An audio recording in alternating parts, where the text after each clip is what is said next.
Bitch, I'm stylish. Glock talk, big t-shirt, Billy. Ice. Watch on my wrist, but I want that diamond. Niggas talk crazy when I pull up in sight. Mile high, run that shit back, bitch, I'm stylish. Glock talk, big t-shirt, Billy. Ice. Hi guys! So for today's video, nandito tayo ngayon sa Bellamore. At meron tayong mga kasama, mga special guest natin. Ang special guest natin, pasok na kayo, Oliver at saka ano ang pangalan mo? Si James. At kung mapapansin nyo, ngayon ay wala pa rin pagbabago. So ngayon, ito naman si Oliver, ang puberty ng bayan. So ito yung ginawa sa kanya nung una, at saka ito yung recent ngayon. Kukumparahan dati, sobrang dami niyang dark spot. Ako naman, nakalimutan ko yung gagawin sa akin, pero papakita ko na lang mamaya sa video. And guys, actually dito sa sa picture ni James, ayan, kung makikita nyo, yung wala pa siyang session, tapos saka session niya ito, mapapansin nyo talagang na siya, hindi na siya dark compared dun sa dati. Ngayon nagla-light na siya, at the same time umiibabaw na. Ibig sabihin, yung procedure sa kanya is effective. So meaning to say, ano dapat gawin?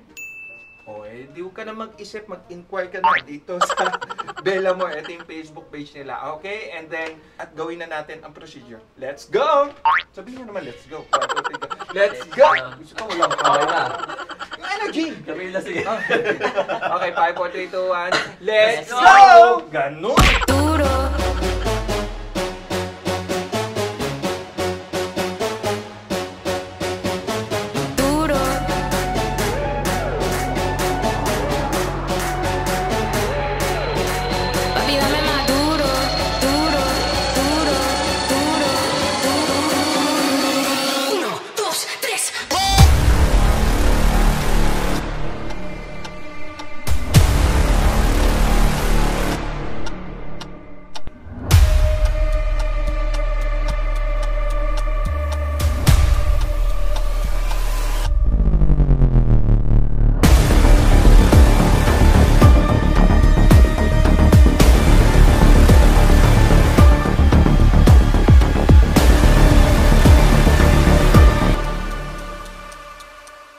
Yun na nga guys, so bali natapos na tayo for today's video. Supposedly, dapat magta-third session si James ng kanya CO2.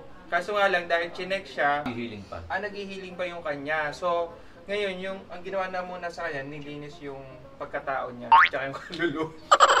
Pero, next year, by January, so, yun na yung third session na gagawin niya. The reason why na ginagawa ko to kasi, yung confidence ko kasi lalong tumataas. And it's okay to do anything na makakatulong sa pagtaas ng confidence. So, ako, tumataas yung confidence ko. At the same time, may guide naman ako ng mga doktor kung okay ba o hindi pwedeng gawin. Kaya yun yung maganda dito sa Bellamore kasi hindi nila ipapayagan kung alam naman nila na hindi babagay sa'yo.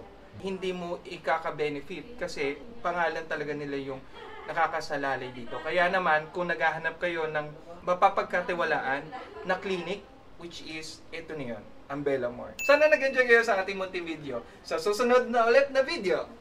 Bye-bye! Yun, ganun. May kasamang kamay. Kasamang kamay para 1, 2, 3, go. Sa susunod na ulit na video. Bye-bye! Ganun!